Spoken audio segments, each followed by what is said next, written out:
Hey everyone, it's Chantal Girardi here from Online Business Marketing, and today, via request of the VIPs, they asked for me to create a presentation on email marketing and the power of email marketing so that they can better understand the role that it plays within a business and why it's so important.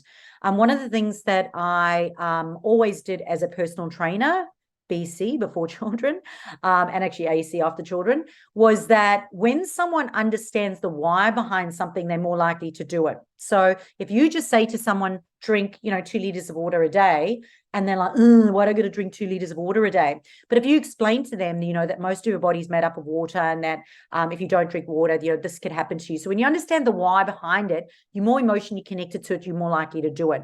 And I have a feeling for many of you, email marketing is one of those things, because many of you may not be giving it the respect that it deserves and requires and needs for your business. And today I'm going to share with you some of those whys and some of the special things about email marketing so that you really start to embrace it as part of your online marketing strategy. In fact, my biggest regret, which I tell you all the time, my biggest regret in every single business that I ever had was that I did not grow my email list sooner. If I had grown my email list sooner, I would have made more money sooner. And that's the truth of it. The reality is that many of you are spending so much time on social media when you should be getting people off social media and into an email list. And that is a strategy. That is what I teach. And I do not want to deter from that at all, because those are the fundamentals. Back in Facebook days, when I was a Facebook strategist, the fundamental was always get them the hell off social media, get them into an email list. Because what happens if somebody deletes your profile? You might have 8,000 people on your Facebook profile and boom, it's gone tomorrow and you can't get it back. And you have to start again. And those 8,000 people on that list, how many of them are actually interested in your product or service? Whereas if you adopt an email marketing strategy that focuses on growing a list of people who actually want what you've got, it's more productive. You've now got a warm to hot list versus cold, warm, hot on social media that you really don't know what they are. Whereas in email marketing, we know they're there because we got them in the right way. So we know they're the right people. And then on top of it, we can monitor what they're doing in analytics. Whereas in social media, it just gives us a general outline. In email marketing, it tells us specifically who's clicking on your links. Every time you click on a link, I know because my email marketing platform tells me. So email marketing is absolutely fundamental for the growth of your business. And it should be one of your primary, it should be the ultimate in everything, is how am I going to get my ideal client offline? How am I going to get them offline? And how am I going to get them into my pockets, into here? And all of that is email marketing. And it absolutely grates me when someone tells me, and I had a business last week telling me they're spending thousands and thousands of dollars a month on Facebook ads, and they do not have an email list. So they're paying all this money to Facebook to go, hey, look at me, look at me, look at me, look at me, look at me, look at me, look at me on Facebook. Visibility, visibility, visibility, visibility, visibility. But they're not grabbing any of those people, getting them into an email list so they can nurture them. And what have I told you before? It takes, I think at the moment, 8 to 21 times before someone will buy from you. And trust me, their ads are only hitting them how many times? And you're paying. Every time it hits them, you're paying. But the rule is just visibility. It's not getting them offline into an email list. So no one should be doing ads without an email marketing strategy in place. End of story. Number one rule. And you cannot believe it, actually, if I ran a poll of how many people are doing it and how many Facebook ads people are taking your money and not telling you it either. And I'm not talking to my crew because they know better than that, but I'm talking to the people who might be watching this recording. All right, cool. So why all businesses need to grow an email list. I have touched a little bit on this, but we'll go through it again in a logical order. Okay. It's all about building so that you can nurture and build trust so that you can keep those people around you. You can keep them close. okay, and continue to nurture and grow that relationship. So number one, it gives you direct and personal connection. So if you think about social media, you don't really know who's looking, who's engaging, who's showing interest in your stuff. You don't really know. But if you've got a way to get those people off social media and into your email list, and you do it authentically and genuinely, you now have a list of people that you can continue to talk to and nurture and grow. So it gives you that personal direct contact with them. Number two, it gives you ownership and control. And I can tell you right now that COVID showed this more than anything else, is that at the end of the day, when you've got an email list, you can tap into that list whenever you need to. But also, if they delete your profile, if your profile suddenly gets deleted, you still have a list of people that you can continue to nurture and grow and remarket to. And if you did do ads, then you could even do a lookalike sequence based on that list. Not only that, but businesses will actually pay more for your business based on your list. So if Daryl ever wanted to sell his business and he didn't have an email list, it would be worth $1. And if he wanted to sell his business and it's got an email list, it'd be $1 million. Because they know there's ready, waiting, proven people who've shown interest in that product. Number three is it is an effective marketing tool. Email marketing is ranked as one of the most potent marketing channels. And of course, you can then also align it with SMS marketing as well. But it allows for precise targeting, tracking, and customized content delivery. So like I said, in social media, your analytics are very general, right? But whereas in your email marketing, you can see who is doing what specifically, so that you can make educated decisions in the next marketing decision that you're going to make. You can continue to build that trust and credibility by positioning your brand as reliable. So depending on how many times a week that you market to them, you can continue to show them your credibility by sharing success stories, testimonials, top tips, so that when you're building your credibility with them, so the next time they think of something, they think of you because you've consistently been showing up. And number five is automation. And automation is absolutely amazing, because if you think about things like abandoned carts, like we've got Kim, when we work with Kim on her abandoned cart, I think the first time we ever set up, she's got a 2 abandoned cart email sequence flow. And I think the first one now, she's getting an extra $500 a week just on that abandoned cart.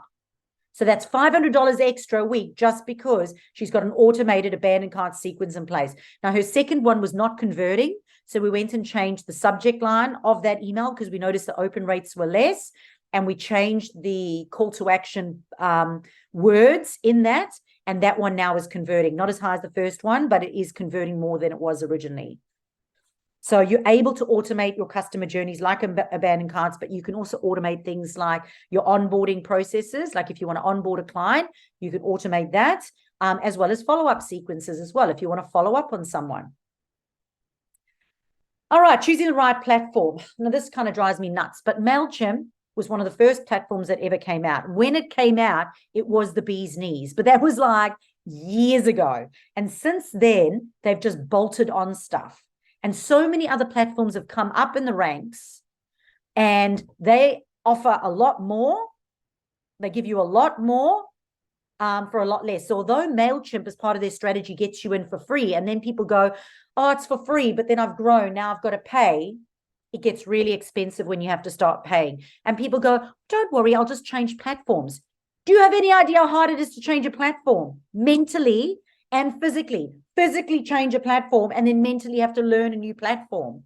No thanks. I'd rather get the right platform right from the very beginning. So always have growth in mind. You need to consider, your list size, how quickly you want to grow, and whether or not the features that it has aligns with your objectives. So, for example, some email marketing platforms don't have landing pages. And if landing pages is something that you want, well, then you're not going to use that platform.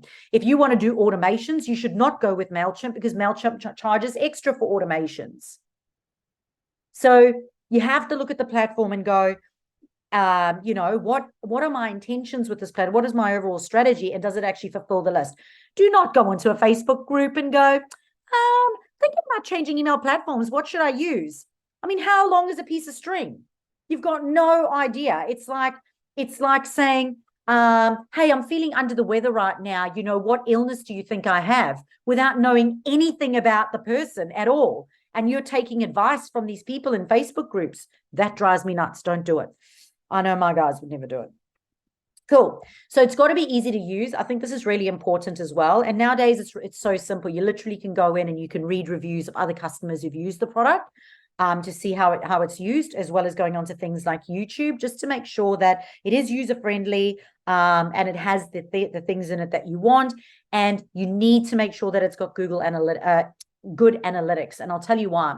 There's a couple of email marketing platforms that are industry specific. So for example, they're for beauticians, they're for health and wellness people, or perhaps they're for tradies. And they are made by those organizations and they offer email marketing. And the analytics inside those platforms suck. But because I'm a tradie, so I must use the tradie email marketing platform. And yet the analytics are so bad, and we're doing this at the moment with a beautician. The analytics are so bad, you can't make any decisions because you can't see who's clicking, you can't see who's opening, you can't see anything. But it's an industry-specific platform that's cheap, so we must use it. And unfortunately, you can't make good decisions based on that now because you're not getting the good analytics from it. So you do need to weigh these up. Pricing obviously is really important, and a lot of people are start to look at pricing right from the beginning, because you've obviously got to make sure it fits in with your budget, but it needs to fit in with your growth projections.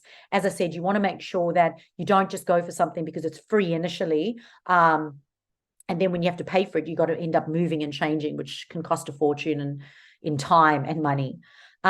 Integration is really important, and we've got this issue at the moment as well.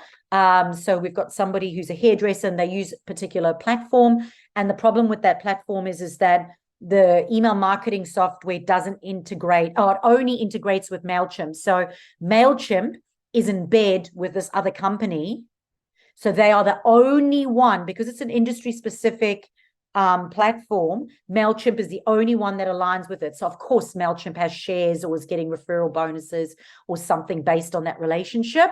Now that person's stuck with MailChimp and the fees of MailChimp. So you do need to look at the integration between all the things that you have and whether or not this is going to fit in ultimately, or else you end up bolting on, which is what these people have done. They use this, then they use this, then they use this. Then you look at it and you go, oh my gosh, none of this actually works. And then you're stuck. No one wants to change because it's a pain in the ass.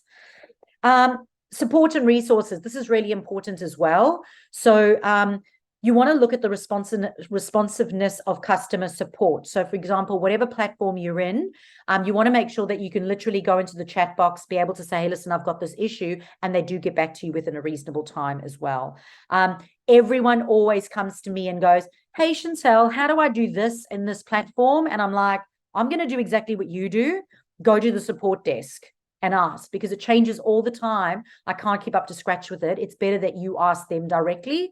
And in fact, it's now actually going into my T's and C's and my legal documents that you don't ask me anymore. You now ask customer support, because as much as I'd like to be able to help you, the reality is that they're the best people for the job. They'll be able to get you there quicker and faster. So how do we grow your email list? I don't want to touch too much on the actual strategies of how, but more the overall branching arm of how. And the reason is I have recently just created content on, 37 different lead magnets and ways for you to grow your landing page, which is all on the website and the free resources under blog. So you can go and access specific strategies for that. But I do want to talk about just sort of the overall branch so that there's an understanding. And to grow your email list, you want to be able to create relevant content to the relevant audience that gets them off. So how are you going to get them off? So think about content that converts, content that gets them off. It's not content that keeps them on the platform. It's content that gets them off the platform is how you grow your email list. So things like download an ebook, here's a exclusive discount or coupon code, or incentivize subscriptions. So for example, subscribe now, to get a free resource, or to get our weekly masterclass. I just met a guy on the airplane today, and he said, oh, yeah, he owns a business. And I said, well, make sure you subscribe, because I'll be doing Tony's takeaways next week, and you want to make sure that you're on that list so you can get the takeaways from that. So he'll go and he'll subscribe, and I've coerced him into doing it, but he's the right person. If he's not the right person, he's not going to subscribe, right?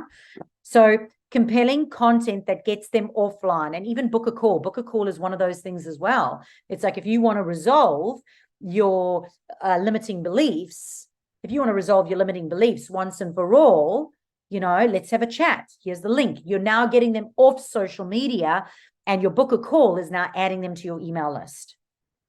Okay. So number 2 is opt-in forms. So think of things like on your website, you could have a pop-up, you could have an opt-in form on your blog, opt-ins on your social media. Even like I've got a subscribe button, but then I've also got like a download resources as well, because some people just like to subscribe. If they fill out the contact us form, they automatically get added to the email list as well. So you've got to think of forms or opt-in ways to be able to actually get them offline. Number 3 is hosting webinars or events. So for example, I'll probably get anything up to around 50 new people subscribing every time we do a webinar. So even if they don't attend the webinar, they are now on my email list because they registered for the webinar, which means I can now nurture those relationships. And when the next webinar comes up, maybe they'll join that one. So you just got to make sure, of course, that the webinars, all those events, have got the right language to get the right person, because you want to make sure that you're getting the right subscribers. You don't want to be getting the wrong people on your email list, because your strategy will not work. It's as simple as that. Number 4 is landing pages. So specific landing pages. And I like to use this one here as an example, as competitions. So if you run a competition on social media and you just say like, comment, tag, the reality is that you're going to grow your online visibility on social media.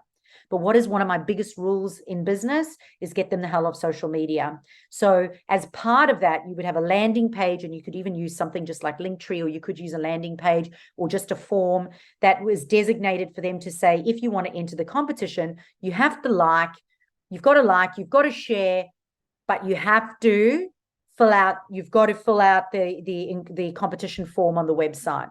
Because now what do you have?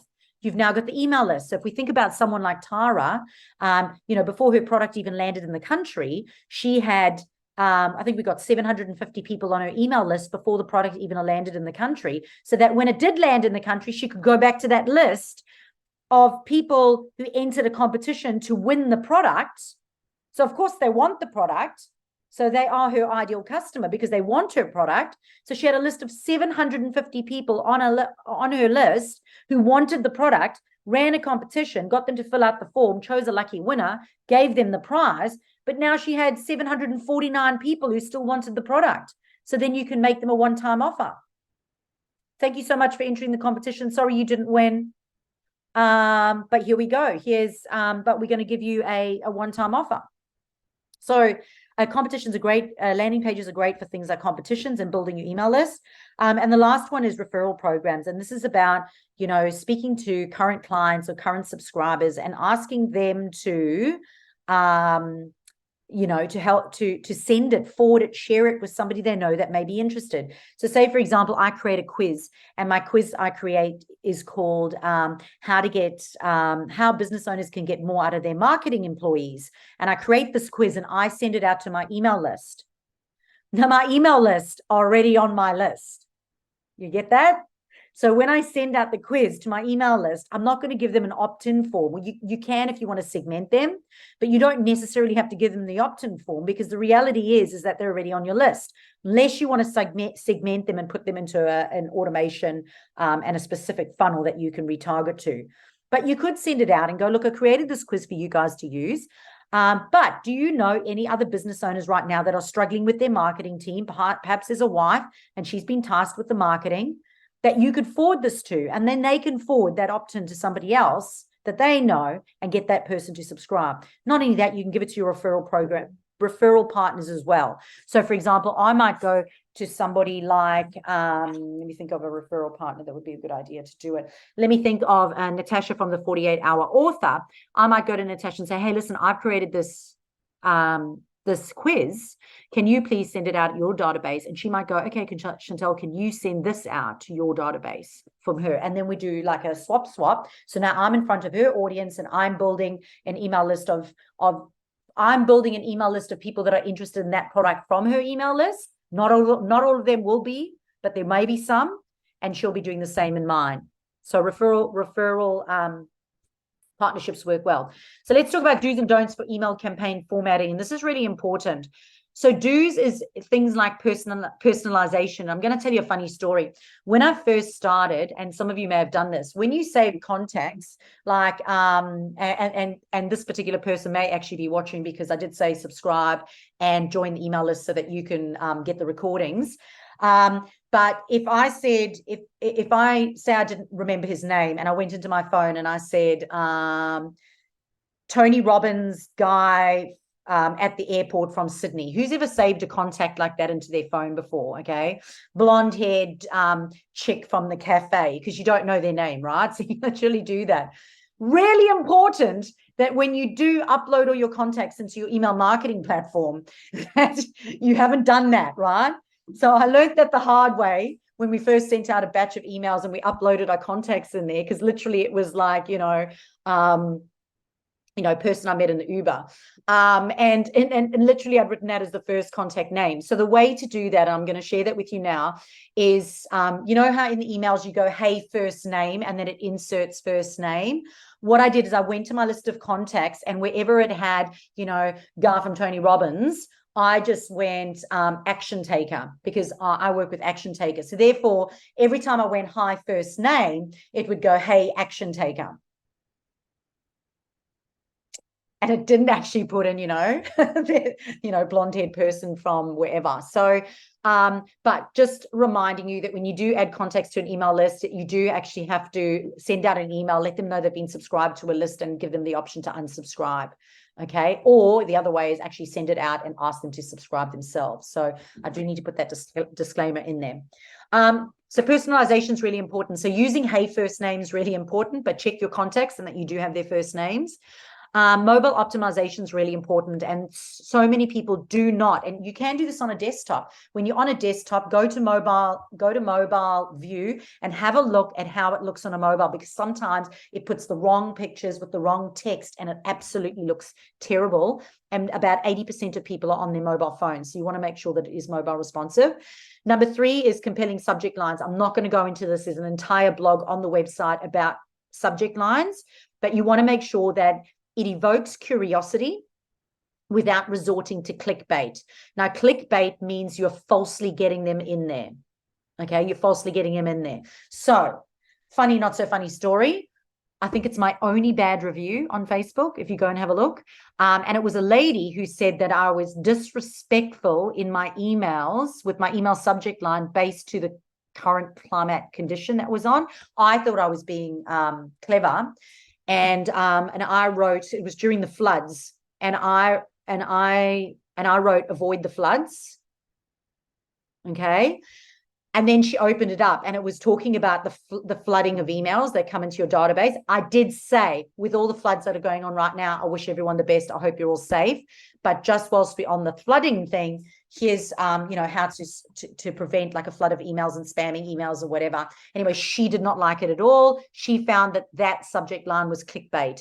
That same email, I got one of the highest open rates, but I did get emails back from other people telling me that was really clever, Chantel, I saw what you did.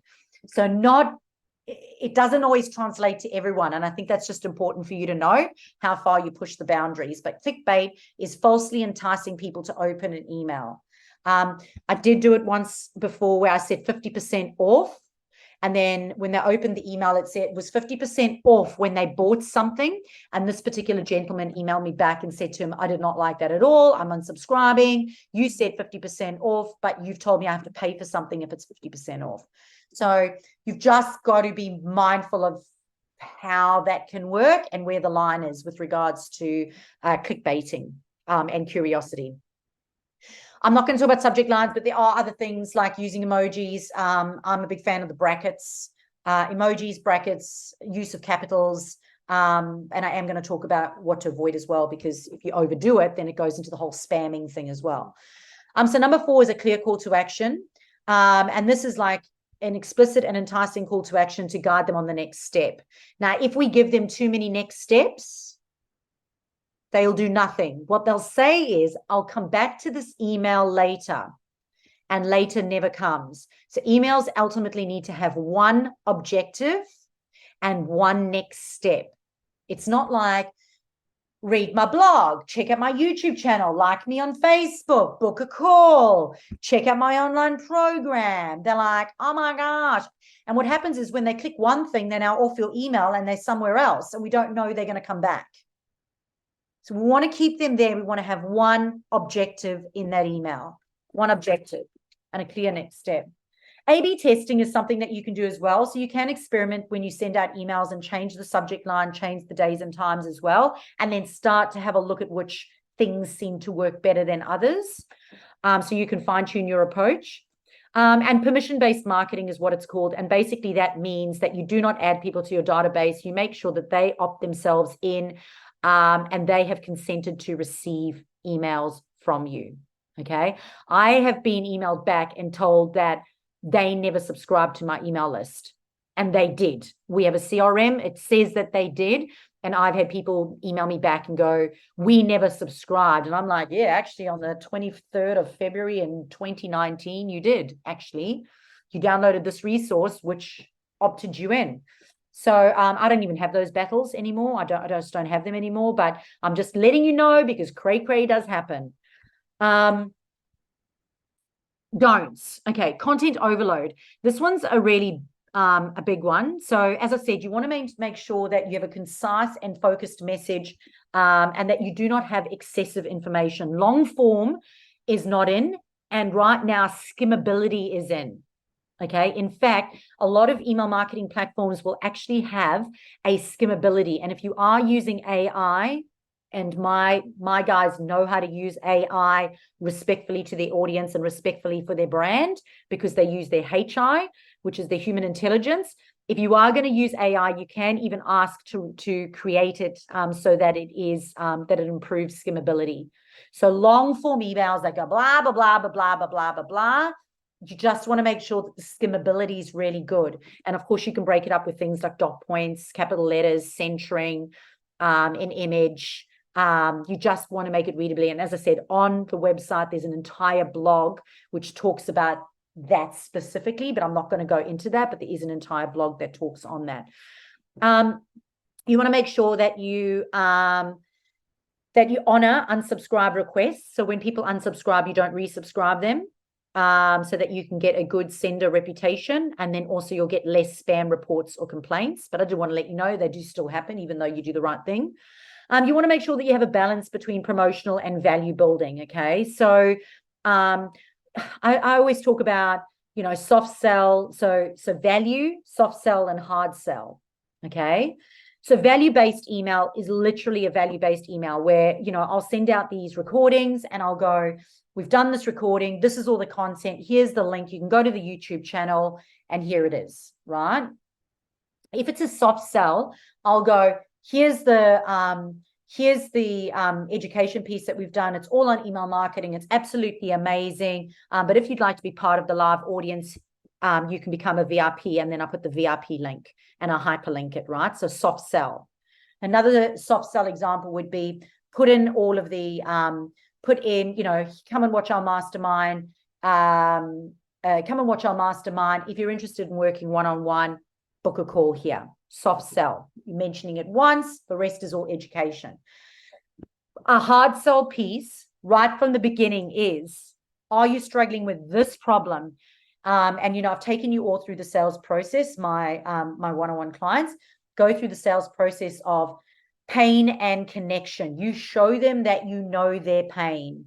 Then you build up your credibility and your connection with them. And then you show them how you can solve that problem, and then you make them an offer. One offer. It's not 10 offers, one offer. Okay. And that's, you call it a hard sell, but literally is, are you feeling like this, this, and that? I get it. You're suffering with this, this, and that for far too long. You have been struggling with this, and that. Well, with this many years experience, have helped over this many people and have over this many reviews with all these screenshots of amazing people that I've helped and all these, little quotation marks of all these people, I was able to help and I got them this result. And you can get that result too. This program will do that for you. And then it's a hard sell email. Okay, so it's important for you to know the different types. Many of you are doing the newsletter or the education pieces where literally it's just, I've been up to this, I've been up to that, we've done a little bit of this and that, and then there's no next step. It's like, oh, okay, yep, cut to the chase. What's this about? I don't even know what you're doing. Swipe, are they going to even open up your email next time? So you want to make sure that the email has it has a purpose, it has a strategy. So balancing it's really important. Frequency is very important. You're trying to have consistency. I've given up. We have consistency. We do 3 to 4 emails per week. That's us, 3 to 4 emails per week, and there'll be a mixture of we do value, but we will always have a hard sell in a week as well. A hard sell, a value, and probably a soft sell is probably what we do. But I've given up on the consistency. I try to have a routine of like Mondays this and Wednesdays this and Fridays that, and you might even do that with, like brackets inside your email list. For me, it's a bit difficult because sometimes we've got events or referral partners or we've got other stuff coming up and I've got to throw the email in. So I just kind of threw that to the wall and went, look, we'll get the balance in right, but I've got to get the order differently. So for example, this Thursday, we've got the Gold Coast Expo. So at the Gold Coast Expo, I've got to send an email out on Monday now to talk about the Gold Coast Expo so they can put it in their diary and come say hi. So I've given up on that, but you may choose to do that because what happens is that people then get used to the idea of that, you're going to do Top Tip Tuesday in your emails and they start looking forward to that Top Tip Tuesday. But whatever you promise your audience, you've then got to deliver on. Using, as I said, brackets and emojis can also show them what it is. So you can also train people. So whenever we've got an event, we always say the location because I do not have my list segmented into locations. And I get complaints where someone goes, hey, why did you send me an email about a Gold Coast event? And I'm like, well, I've got people on the Gold Coast, but I've also got people who aren't, and we do not have you segmented in location. And we've tried to do it, and we have not been successful because nobody emails us back what their location is. So we haven't been able to do it. So now I just go in brackets and I go Gold Coast event. And I'm like, if you see the subject line Gold Coast event and you're not on the Gold Coast, don't open it. It's that simple, Don't throw a tantrum because I've wasted your time. No, I haven't. Or maybe you do know someone on the Gold Coast and forward it on to them. Maybe they need it. And again, you do get cray people. Where are we? Yeah, as I said, you just want to make sure that you don't do spammy or clickbaity things, and that would be just adding people onto your email list and stuff. They've got to actually opt in to do that. You can't just add them in. And number 6 is you've got to make sure that you have a clear opt-out option. Okay, you have to make unsubscribing effortless for subscribers to maintain transparency and trust. Okay, really important. So send yourself an email, have a look in the footer and make sure it says unsubscribe and click it. See what the process is and check that your unsubscribe option is an easy process and a good process. All right, let's talk about creating email sequences for trust building. As we spoke about earlier, it's great for nurturing prospects. These are just some ideas, but a welcome series is really good. Welcome to my email list. Or, maybe I met them at the expo, so it's welcome. I met you at the expo. Or welcome to, when they download a catalog of your website. They download a catalog of your website. It's like, welcome. And then this is a little bit about me, a little bit about my business, a little bit about what we do. Okay. You could have an educational series. Educational series are quite great. And I have done this in the past and they do work quite well. Think of if you were to run like a mini challenge. So for example, my good friend, Sandy Forster, she's doing the Wildly Wealthy 5-day challenge and they're doing it through a Facebook group. You can actually do that through an email list as well, where you could run like a mini challenge, get people to opt into that challenge. So you're getting people who are interested in that product. And then, once a week, send them something, or once a day, send them out an email, which is part of that challenge. I used to run a 14-day Facebook content challenge where every day for 14 days, I would send you a task to do for content on your email list. Good idea, Chantel. I actually need to rerun that. I haven't done that in ages. And it's sitting there. It's a great funnel. It's sitting there and I haven't done it in ages. So I'll do that. Add that to my list. So that's an educational series. Often I will literally just break up my ebook. So say, for example, I had 21 content ideas that outsmart the algorithm. I'll go, right, I will send you 3 a week for, oh my gosh, my maths, 3 a week for 7 weeks. Is that right? Yeah. 3 a week for 7 weeks. I'll send you 3 content ideas every week for 7 weeks. And I'll just break up my 1 lead magnet, which is 21 content ideas.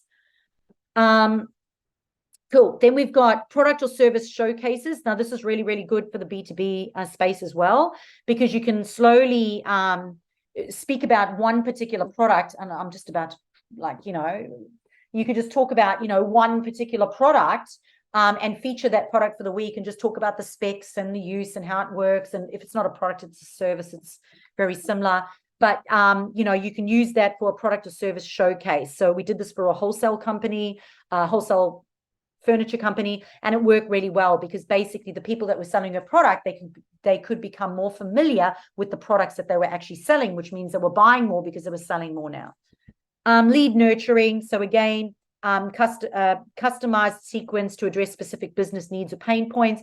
So I've done this for, we did this for Sober for a B2B funnel. We've done it for Barbecue Arm as well for a B2B funnel as well, that when the B2B members come in, what was happening was they sign up to purchase from the company and to do stuff, but then they don't get nurtured. So what we did is set up automation so that they continue to be nurtured, so that they continue to actually buy and stay engaged so they don't go elsewhere.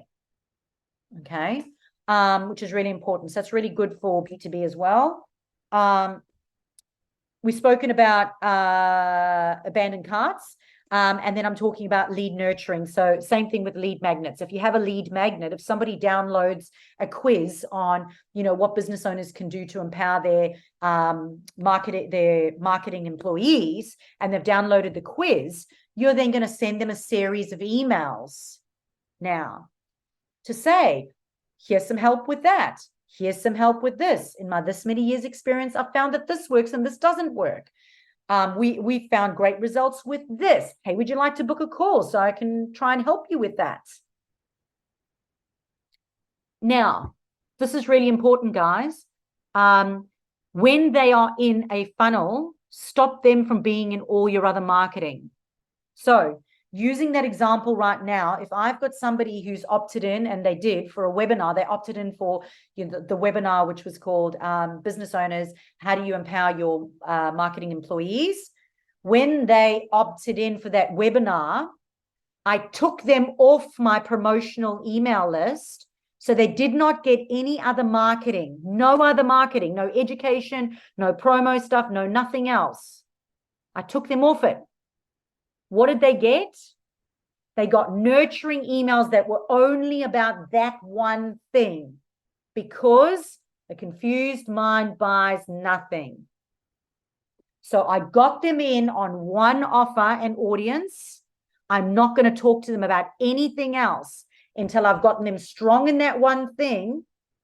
Try to get them offline first. And if I don't get them offline, into a book a call, into a webinar, into my, into my prospects list, into my pipeline, then eventually they will then go into my normal email list, my normal email promotional list. Okay, of which I can retarget them later on because they're all tagged and segmented. Okay, so just some other examples of ways that you can do this. I mean, you can go to networking groups and you can stand up, you can ask to be connected to specific people, and then get those people to book in, and then book in or give them something so they can now get into your database. Expos is another one. That's exactly how I met Nikki. Hey, build a relationship with her, get her contact details, sent out a personal email and said, do you want to book a call? Because if she's truly interested, she'll book a call. And now she's on my email list. They're not interested, they're not going to do it, right? But you do have to send a few of them. You can't just add them to automations and do that. You have to get them to opt in, okay? Okay, so when it comes to the visual elements of your emails, really important that you strike the right balance. So specific numbers of images, emojis, and even links really does make a huge impact on the deliverability, whether or not it goes to spam or whether or not your audience actually engages. Okay, so when it comes to images, we're looking at 1 to 3 relevant images, 1 to 3 only. Okay. Make sure that you use alt text. So if the images don't download, you've saved it as, you haven't saved it as, you know, guy I met in the Uber, or, guy I met at the airport. You haven't saved the image as that, because that's the alt text. So make sure that the text is in there. So if the picture doesn't upload, they can still see, marketing funnel example. One